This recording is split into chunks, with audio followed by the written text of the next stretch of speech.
Hello everyone.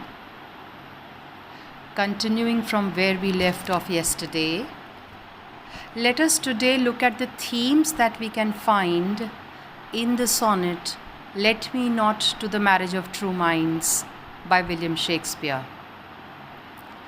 The theme of love. Everyone has a different definition of love, and this sonnet offers an optimistic take on it. Love here is seen as a truly powerful, unstoppable force of nature. It is the only constant in a tumultuous and confusing world. And it's a guiding star for us, for all of us who are lost out there, that is in the big bad world.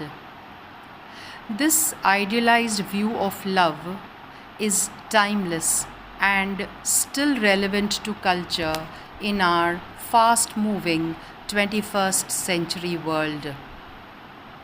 Fans of The Princess Bride, or more recently, Across the Universe, among gazillions of other examples, in other words, among countless other examples, will recognize this theme in movies, music, books, blogs, basically everywhere. The theme of loyalty. As far as Sonnet 116 is concerned, loyalty plays a key role in true love. Actually, the only significant role. The poem asserts that the true marker of love is its persistence. Without constant devotion, love is not love, as the poet says. A lot of difficulties can arise when two people who love each other, but if their feelings are real, none of these things should matter.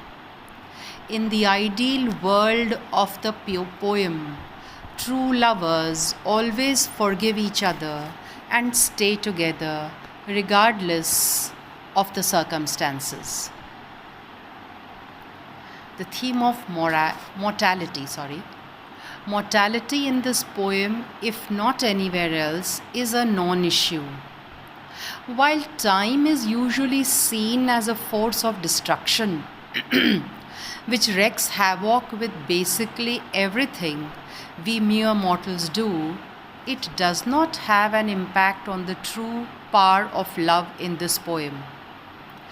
Though age and decay may affect the beauty of a loved one, Sonnet 116 claims that real love perseveres in spite of this. That real love perseveres in spite of this and continues to live on until the edge of doom, line 12, and otherwise known as the Judgment Day. It is also known as the Doomsday.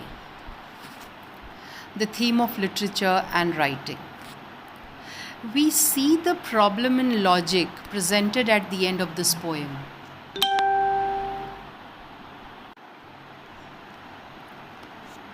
The poet boldly dares everyone else to prove his idea of love wrong, saying that if it is false, then he will never have written a word.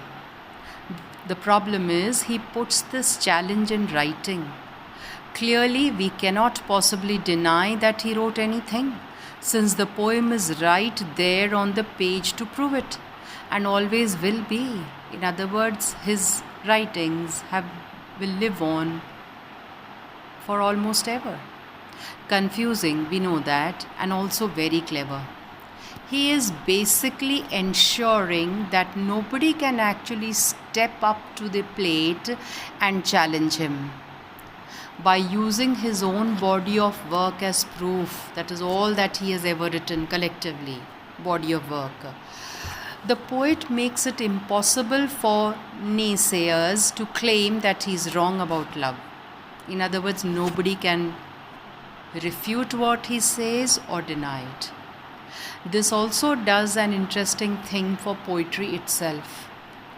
By wagering his poems in this challenge, The poet also implies that literature is just as immortal and just as important as love. Now, let us take a look at the quotes in the poem, topic wise, that is. First, love quotes. Number 1, in line 1, he says, "The marriage of true minds." The poet concisely, means briefly, defines his conception of ideal love as a bond between two minds, not bodies or souls. Quote number 2. "Love is not love which alters when it alteration finds, or bends with the remover to remove." Lines 2 to 4. True love, he means to say, never changes or diminishes, means it is never reduced, despite any challenges it encounters. The confident certainty of love is not love shows us how sure the poet is of his convictions, of his beliefs. And this series of 3 repetitions emphasizes the negative definitions of love here. It does not do any of these things. Quote number 3. "Oh no, that is love, is an ever fixed mark that looks on tempests and is never shaken." Line 5. "Love is permanent and unchanging. Even though adverse circumstances may arise, this is another sign that the love described here might be more of an ideal love than a real life experience. After all, what relationship can emerge from a huge fight totally unscathed? Unscathed means without any injury." Quote number 4. "Love is not time's fool, though rosy lips and cheeks within his bending sickle compass come." Line 9 and 10. Time, in other words mortality, does not command love the way a king might command a court jester, means a joker or a clown. Instead, love is always more powerful, even though time takes its toll on physical appearance. That is, physically, a person may lose one's beauty or even youth, but love sticks it out till the end.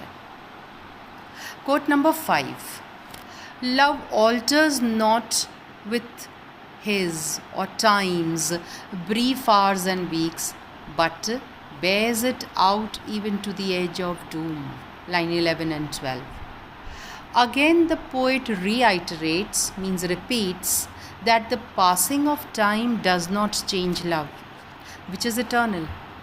In comparison to the eternal nature of love, time seems irrelevant and weak. Quote number 6.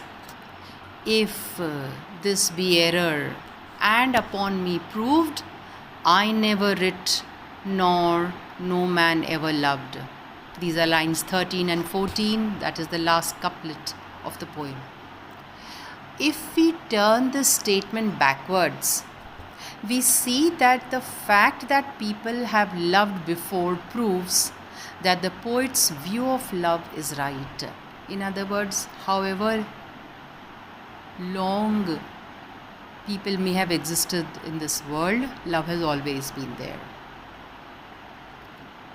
Next, we'll take a look at quotes on loyalty. Quote number 1.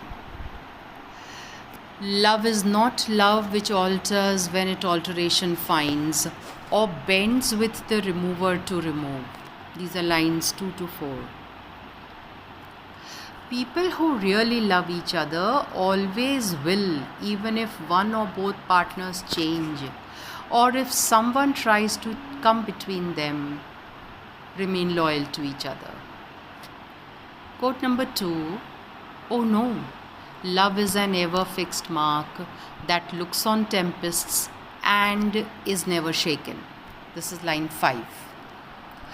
True love is not affected by tempests like arguments or other difficulties. This also implies that forgiveness in the ideal world the poet invokes here is totally complete.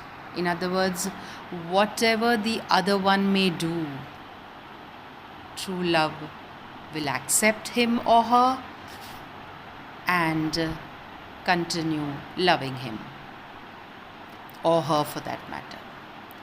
Quote 3. Love is not time's fool, though rosy lips and cheeks within his bending sickle's compass come. Love alters not with time's brief hours and weeks, but bears it out to the edge of doom. These are line 9 to 12, in other words, the third quatrain of the poem.